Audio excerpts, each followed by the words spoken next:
Каждый вторник в 12:10 один из самых известных раввинов нашего времени, Маниса Фридман, в прямом эфире отвечает на вопросы наших слушателей. Вы услышите мнение самой мудрой книги человечества – Библии, о самых сложных проблемах, стоящих перед современным миром. Присылайте ваши вопросы заранее на наш имейл info@rosa.fm или во время передачи по СМС 347 460 0877. Здравствуйте всем, кто сейчас настроен на радио USA. В эфире передача Thank God It's Tuesday с самым великим, самым мудрым раввином нашего времени, раввином Манисом Фридманом. И вопрос, который возник вот буквально вчера, сегодня, это после последнего голосования в Организации Объединенных Наций о том, что Израиль должен прекратить войну. Как раз вот это очень актуально сейчас задать этот вопрос раввину Манису Фридману, что у нас вроде бы ничего не остается, как эту войну выиграть по законам Торы, то есть каким-то еврейским путем. И на самом деле Ребби Манис Фридман совершенно недавно выпустил книгу, которая называется «To win a war the Jewish way». Как победить войну еврейским путем. Вот что именно это означает, потому что, похоже, других вариантов у нас вообще уже не остается. А как только прибегать к нашим законам, что это за законы, и вот именно вот этот разговор мы сегодня будем вести с раввином Манисом Фридманом. Rabbi Manis Friedman, hello, thank God it's Tuesday. And as I just said to our audience, very timely, you came out with a book, To Win a War the Jewish Way, because the way the UN has voted yesterday, I don't think we have any other options than to win this war the Jewish way. But what exactly does it mean to win this war the Jewish way? Because it seems like we're really alone in this now, but we're never alone because God is with us. So what do? They're saying to stop fighting, but can we ignore the whole world, go against absolutely everybody? Because this is what I think this means right now. And how do we go about it? Can we ignore the whole world? We do it all the time. Our very existence is ignoring the whole world. So that's nothing new. That's the Jewish way. We're all alone. We've always been all alone. And we've always succeeded. We're here, our enemies are gone. Like the comedian says, what is Hamas thinking? Don't they know we'll just write another Megillah? When they're gone, we're going to have another Megillah? Yeah, that's what's going to be. Yes, we've always been alone, and the more comfortable we are with being alone, the more powerful we are and the more successful we are. We've got to stop playing the game as if we're working with the world. We're not. Rabbi Friedman, so what does it mean? We ignore everybody, we continue fighting, nobody helps us from the, obviously, because this is what it means, that no one is going to support what we're doing anymore. And realistically, a very, very scary scene comes to mind, which happened about 80 years ago during the Holocaust, when a rabbi was teaching children, and the Holocaust was happening in the midst of Holocaust, and he was teaching children the Torah, and people came in and said, what are you doing? You're studying Torah, you're going to get killed. You're going to get killed in a second. You got to run, you got to hide, you got to get away, you got to hide the children, you have to protect yourself. And he looked at them and he continued learning the Torah with the children. Unfortunately, they all perished. So when we think about ignoring the world or doing our thing, isn't that a little bit suicidal? I really don't want to say that, but basically. Is that what it is? So what were we thinking, or what were the original Zionists thinking in the 20s, 30s, 40s? Was it all suicidal? Or did they think the world would love us? And that we would have the protection of the world? In 48, it seemed pretty clear we have nobody's protection. We're all on our own. It didn't stop us.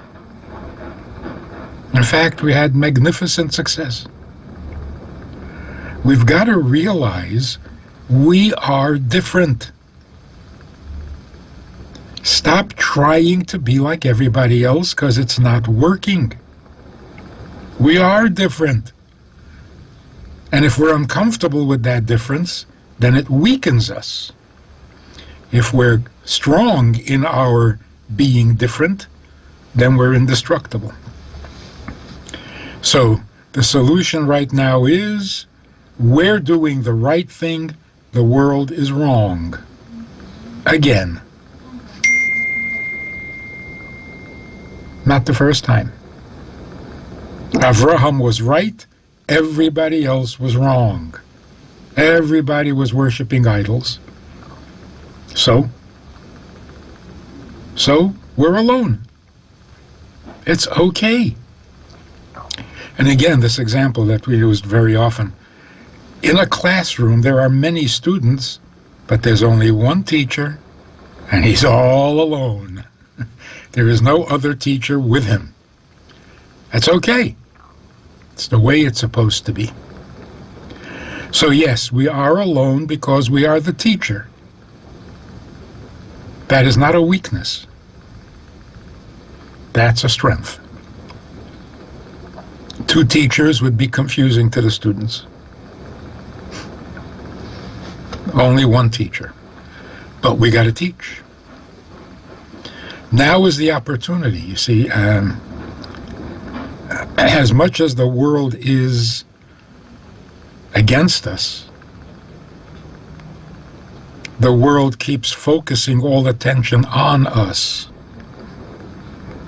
So it's kind of a confusing message. Jews are the center of all attention and nobody wants the Jews. Really? So why are we in the center of attention? It's like everybody hates Trump, but you can't stop talking about Trump.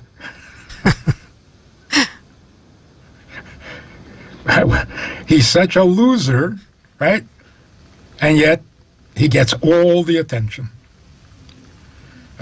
So we can't be intimidated. It is not scary to be alone. We have always been alone. And this Zionist idea that we will now become a welcomed and honored member in the UN, don't make jokes. We're not a student. We are the teacher. People gathered at the UN, they are the students. They just don't know it yet. So the UN is a big classroom, and it needs a teacher. And there is no teacher except Israel. As soon as we become the teacher, everything will be fine. People are against us, people are for us for absolutely no reason. The wind blows this way, it blows the other way. They're completely unpredictable. They're just students in a classroom. The only way the classroom can make any sense is if the teacher teaches. So let's teach. Rabbi Friedman, right now that means just continue doing what we're doing. Do it better. How do we do it better? What should we do right now? I mean, Netanyahu, thank God, is not stopping. And he is promising not to stop. I hope that continues. Yeah. I don't understand. How long has this action in the Shifa hospital been going on? At least 4 months, I think. In one hospital? How many rooms does this hospital have? And every day they announce 700 prisoners, 400 prisoners. I don't understand this. What's going on in this hospital? It should take one day.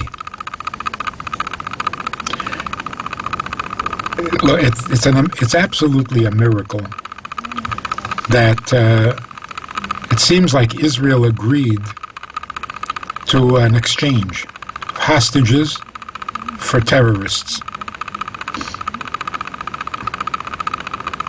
The miracle is Hamas said no. You can always rely on Hamas to say no. But the fact that Israel even considered is a weakening of our position. It slows us down, it complicates everything, and it makes us sound unsure and maybe even guilty. Not only should we finish the war, we should finish it a lot faster and open up new settlements and settle Gaza once and for all. Enough with these games. The fact that the world, anyone in the world, can still talk about a two-state solution, we're doing something wrong. Why doesn't the world know there is not going to be two states? Why don't they know that yet? Because we don't speak clearly and with confidence. It's time. And when we do that with confidence, the world will be with us, not against us. Rabbi Fridman, I keep on going back to the letter that was written by the father of the Lubavitcher Rebbe about, which was like probably over 100 years ago. There was still obviously no Israel at that point, no state of Israel, yet he very clearly said that when we take over Gaza, that's when Mashiach is going to come. He wrote it in, I even have it here, it's page 452 in the Torah of Levi Yitzhak Schneerson. And that's when the third temple is going to be built. I mean, what can we make out of it? Was that a prophecy? It certainly was, but there have been other prophecies. One prophecy is when Tyre falls, Mashiach will come. It doesn't mean the day that it happens, Mashiach will come. It means that before Mashiach can come, these things have to happen. So yes, Gaza has to become part of Israel. After that, Mashiach can come. So we're trying to play some kind of a diplomatic game with the world, and it's not working. It hasn't worked for a single day since the beginning of the state. Talk straight, talk like a Jew. The world will respect you. When you play these games, everybody suspects you. Truth is powerful. I think people have forgotten that. Rabbi Fridman, a lot of people are in denial still about what happened on October 7th. There is a movie. There is a 47-minute movie out there that shows the atrocities. We've been asked not to watch it, and we've been asked not to show it. Is that wrong or right? That's probably correct. Two things. First of all, looking at horrible scenes is not a healthy thing to do. You'll never get it out of your mind. It's not good. It's not healthy. Secondly, we can't make the mistake of thinking that this is unprecedented. These atrocities happen all the time. Wherever there's a war, there are atrocities. It has always been that way. When the first temple was destroyed, the Babylonians that exiled us from the land, they killed babies for sport. It's not new. When people are unleashed from all restraints, they're animalistic. So don't be shocked. This is what people are without a teacher and without a moral guide. They will fall to the lowest level of barbarism. So people say, oh, we haven't seen this since the Holocaust. All right, it hasn't been that long. And before the Holocaust, by the first temple, by the second temple, during the Inquisition, the Crusaders, the pogroms, Khmelnytsky's pogroms, bashing babies, burning babies, nothing new. We just thought, foolishly, that the world had outgrown that. It hasn't outgrown it. It's happening in many places in the world. We're horrified that it was captured on film. Like somebody said, it's not so much what they did, it's how much they enjoy doing it. Rabbi Friedman. So fine. Yeah. But all those people that are coming out for human rights, if they actually saw with their own eyes what they're trying to protect right now, wouldn't they change their mind? Don't we have at least what is happening with you? I mean, shouldn't we at least believe that there's a possibility that if they knew the truth, they would be making different decisions right now? And if they knew the truth, how bad the massacre was is not the truth. It's a massacre. And the world is very jaded. Seeing scenes of horrors, they look at it all the time in movies and horror movies, and bloodshed is like entertainment. No, it won't change much. Those who are sensitive souls will be affected, but that's a tiny minority. But there's another thing to know about the truth. It turns out that there was a plan that Hamas was following. While this was going on in the song festival and in the outposts over there, there was supposed to be another attack at the same time in Tel Aviv and in Dimona, I think. And they were targeting the most populated areas of Tel Aviv. And as soon as they started with Tel Aviv, Hezbollah was going to come into the fight as well. That was the plan. How come that never happened? Nobody knows. Absolute miracle. That somehow that part of the plan just never took off. So there are horrors to the story and there are miracles to the story. The whole story we were not going to know for a while. But here's the main point of it all. We can't constantly complain of victimhood.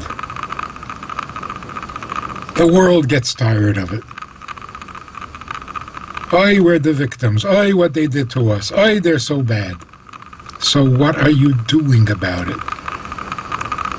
We got to stop kvetching. If you really think they're that bad, why do the Hamas still exist? If you're convinced that they got to go and must be destroyed, how come they're still firing rockets? Why are they not destroyed by now? Because you're going from building to building? Why? Because you're not sure what you're going to do with Gaza once you have it? Why are you not sure? Because you're afraid of what the world is going to say? That is so embarrassing. They're afraid of what the world is going to say. We already know what they're going to say, and they've already said it. What's the difference? Show some leadership.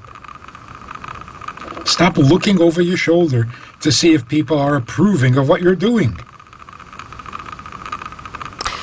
Rabbi Friedman, why is it happening in other places now as well? I mean, we understand what the purpose is to destroy Jews. That has been pretty much the evil plan from the get-go. But over Shabbos, basically last weekend, Moscow was attacked by ISIS as well. What is their purpose to attack Russia? What is going on? I mean, it sounds ridiculous. Israel, we understand, but why are they bothering other places?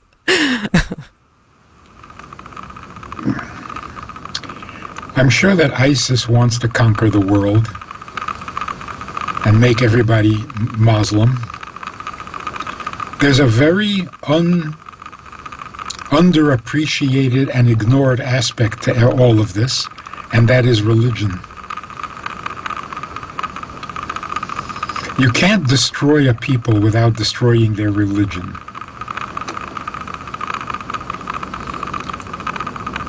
If the religion is right, then they will never be destroyed. If their religion is wrong, why don't we show it?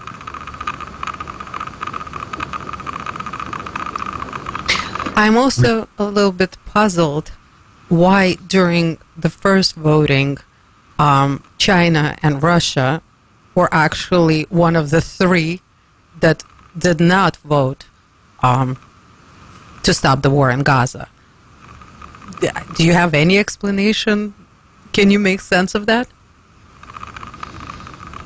I think they were realistic, and they said it's not going to happen, so what's the point? And the second time they were persuaded? And also, if it was their war, they would never stop. Oh, so they're just being fair? No, they just couldn't believe that making such a suggestion could even be possible. But then they realized, yeah, if you play politics, it helps to condemn even though nothing happens. It's a PR war, not a real war, as far as they're concerned. The point of it is, are we right or are we not? That's an interesting little story. There was a congregation in San Francisco who needed a rabbi. The rabbi they had, I don't know, was either fired or he moved on to a bigger job. They needed a rabbi. And they couldn't decide who should be the one to choose a rabbi. Who knows, who's a maven on what a rabbi is supposed to be, what a rabbi is supposed to do. So there was this psychiatrist on the board, and they said, you're a psychotherapist, you interview the rabbi. We won't know if he's a holy man, but we'll know if he's sane, because you're a maven on that. So reluctantly, he took the job. But this is what he did. He came to the interview with a stopwatch. When the candidate came in, he started the stopwatch. And he said to the candidate, "Do you believe in God?" and he looked at the stopwatch. If it took more than 15 seconds to say yes, out. You're not a candidate. Interesting. He interviewed many rabbis, and the rabbi he chose was a Chabad rabbi. The only rabbi who could say, of course, not in 15 seconds, in 3 seconds. Ask an Israeli leader, are we right? And start the stopwatch. Start the clock. If it takes more than 5 seconds, out. You're weakening our position. If you hesitate even for seconds, you encourage them. You actually invite the war by being hesitant. And every time you say, we will not harm a civilian, you're being hesitant. You sound unsure of your position, you're unsure of your God, you're unsure of your religion, you're unsure of your presence in the Middle East. That's how it goes in the mind of Muslims. Ask them whether they're right. Doesn't take a second. Rabbi Friedman, what about our representatives, quote unquote, such as Soros, Schumer, Blinken? Are they weakening us, or should we view it differently? Are they weakening our position in the world, our people, who we are? Do the enemy quote them? Yes. See, even Jews know the truth. They're not anti-Semites, they're Jews. And they say the same thing we're saying. So of course it emboldens them. It's ammunition for them. In the long run, does it make much of a difference? Not really. Jews are very good at whatever they do. And when a Jew is an anti-Semite, he's very good at it. We know that from history. There's always been those Jews who thought that they would be popular with the enemy because they're also anti. They're the first ones to go. Because the enemy don't trust them at all. If you can turn against your people, you can certainly turn against us. So, we just had Purim. The story of Purim is so encouraging. It's so inspiring. This comedian says, we never forget. We'll never let Haman off the hook. The mention of his name makes us crazy. And you know what? He never killed a single Jew. He planned to. Is that enough reason to have him hanged? Absolutely. If you threaten, you're the enemy. I don't have to wait to see how capable you are. So there's really no difference between Haman and Hitler. Hitler killed millions. Han didn't kill a single one. And they're exactly alike. So what are we waiting for? For Hamas to do something horrific? Firing 100 rockets is not horrific? Oh, by the way, 100 rockets. No fatalities. I can't get over this. How do we not? And people say, how come there are no miracles? What do you mean there are no miracles? 100 rockets were fired at Israel. Israel is not that large that you could miss it. It's like missing the side of a barn. They realize that it's miraculous. We don't.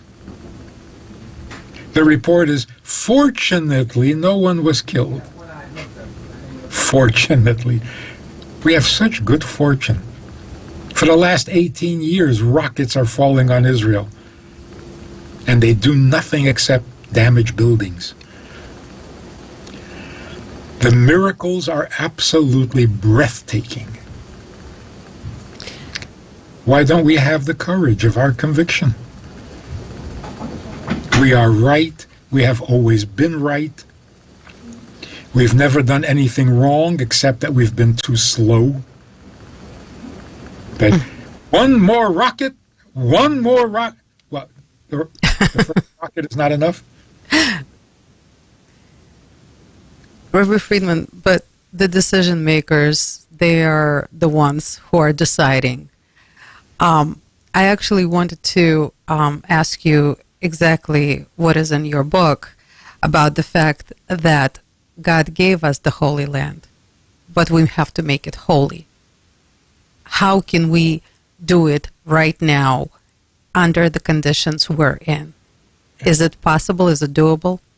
Well, God gave Avraham the land of Canaan, Canaan, and Avraham made it holy. Since then, it is the Holy Land. The objective is that the holiness of that land should spread and influence all other lands to become holy as well. We need to export holiness, not oranges, not even technology, not microchips. We need to export holiness to the world.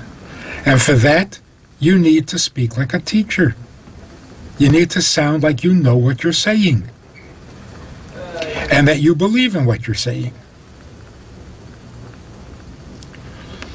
Now, the representatives were very disappointed that they keep looking over their shoulders to see the public opinion.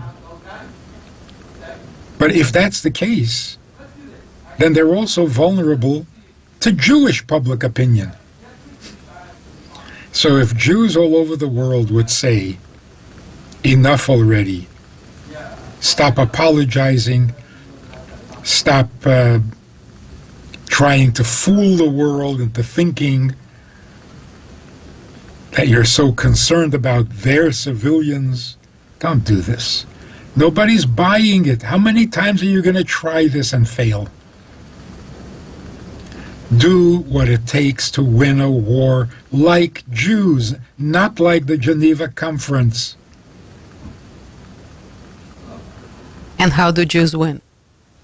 Aha.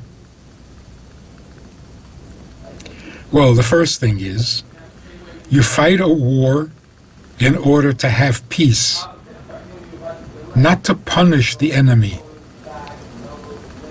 Punishment? What does that accomplish? If you don't achieve war, you're just riling people up for the next war.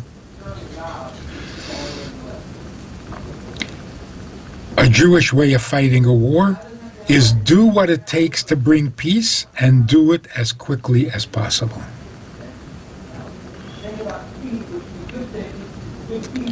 The policy, let's say, of singling out the leaders and going after them in precision operations, making sure that nobody else gets hurt. Where do you see that in the Bible? Where do you see that in the Bible? Never. It's not Jewish. It's pathetic.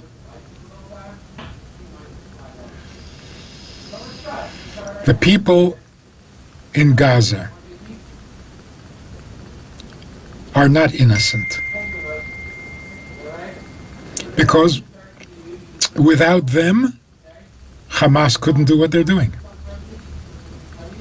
So unless the people of Gaza surrender and make it clear that they are not supporting Hamas, then we have to assume that they are.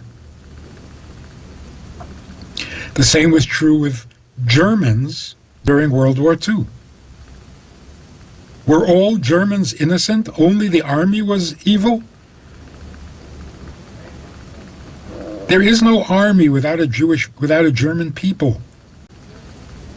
You can't make that artificial distinction. Like, for example, a guy walking down the street in civilian clothing, coming home from work. Is he a civilian? Well, I got to find out first, what work did he just do? Which factory is he coming from? Did he just produce bullets? If he produces bullets, he's not a civilian. He's part of the war machine. If he produces food packages for the soldiers, he's part of the war machine. If he produces their boots, their mittens, their earmuffs,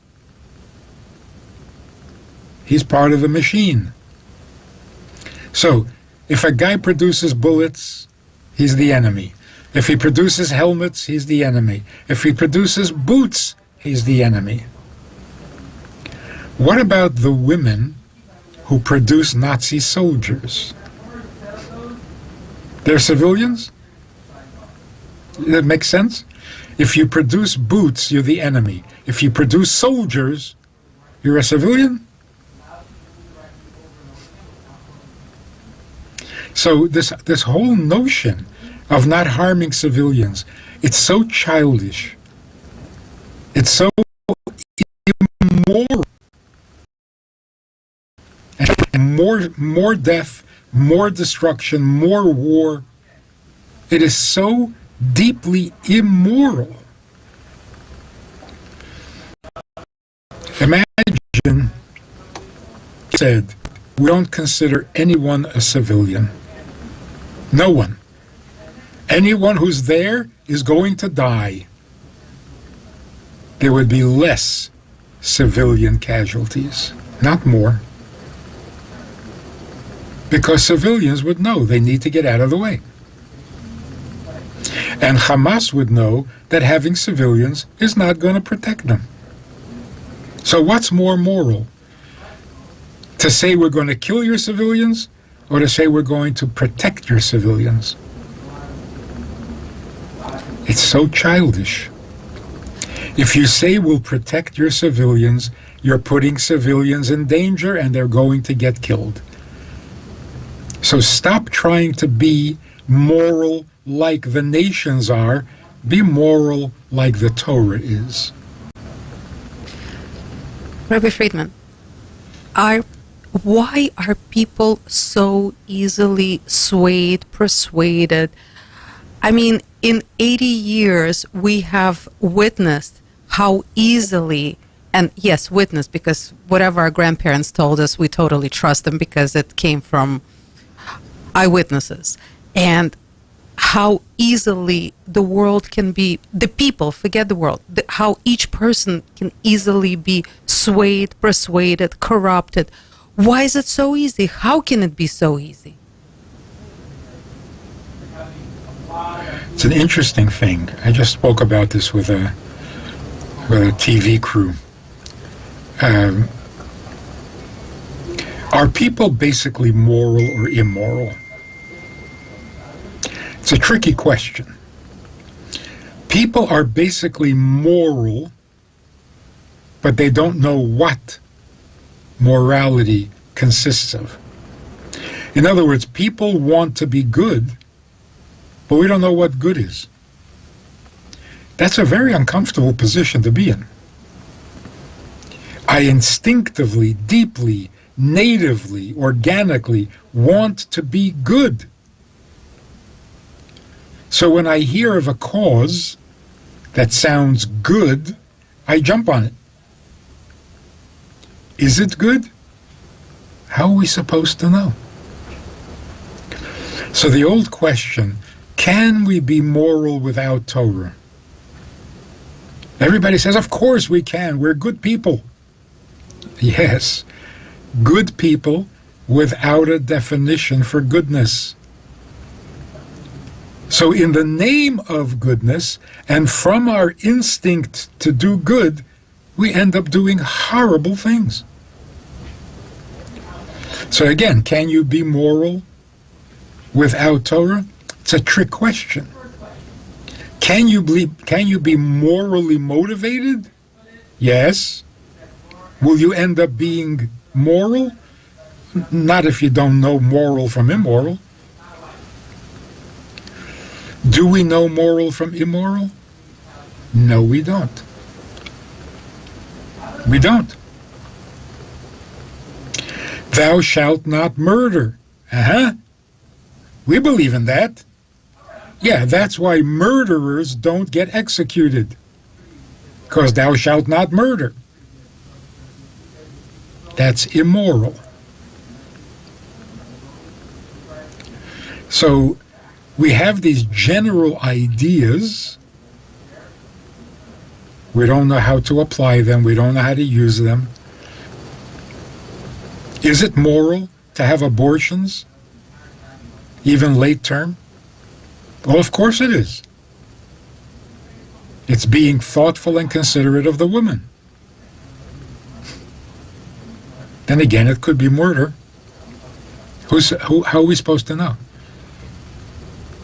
So when we're in the mood to be nice to women, we murder the babies. When the pendulum swings and we're suddenly defending babies, we're going to be horrible to women. How do we know how to be moral? We want to be naturally. But we don't know right. When is murder wrong? When is being kind beautiful? And when is it destructive? That's why we need the Torah. So winning the war the Jewish way is the only moral way. As quickly as possible and as convincingly as possible. We've killed, 20,000, 30,000, whatever the number is. Has it brought peace? No. Well, then you haven't accomplished anything yet. If you stop now, all the people who died for nothing. Is that moral? Stop the war. And what? It's so immoral to say stop now. You start a war, you bring peace. You don't stop in the middle of a war. It's immoral to the people who have died, and it's immoral to the people who are going to die when the war starts up again, which inevitably it will. So let's go by Jewish morality. It's the only one that's real. And we got to say that, not mumble it. The only morality in the world is the Jewish morality. The only Torah in the world is the Jewish Torah. The only chosen people in the world are the Jewish people. If you can't say that, then don't be a leader. Go hide someplace under a bed. Rabbi Fridman, amazing. Thank you so, so much. So happy we have leaders like you who can set us straight, and hopefully people hear your message loud and clear. More and more, we're going to keep on repeating it, because apparently it takes more than once to say something like this for it to register and to become internal. Yeah, it has to come from the people. It's not going to come from the leaders. We don't have those kinds of leaders. So the leader has to be created by the people. So let's send the message. Everybody. We're the chosen people. Tell your leaders to act like a chosen. Not like a member of NATO. Where we're not welcome anyway, so. Rabbi Fridman, thank you so much. Another amazing, priceless hour of wisdom, inspiration, and we're so grateful for that. Thank you so much, and so we go over it every time. I wish we can do this all day. But thank you so much. Thank you for everything you're doing for the world. Thank you for this incredible book, To Win a War, The Jewish Way. It's available on Amazon for anyone who is interested. Great, very, very quick, very great read that gives a lot of insight. Thank you so much for helping us in this time of need, Rabbi Fridman. The miracles are coming. Amen. Thank you. Till next week. Ну и всем, кто нас сегодня слушал, огромное спасибо. Спасибо вам, что вы с нами, что вы тоже стараетесь улучшить этот мир по максимуму, всеми возможностями, которые у нас есть. А у всех есть эта возможность поддерживать друг друга, давать свет друг другу, давать правильные, добрые наставления и просто быть добрым, хорошим человеком в это непростое время, в которое мы живем. Так что давайте продолжать, распространять и улучшать этот мир вместе. Вот с этими словами я, Аня Пекерман, и передача Thank God It's Tuesday. Прощаемся со всеми до следующей недели. WWPR 105.1 FM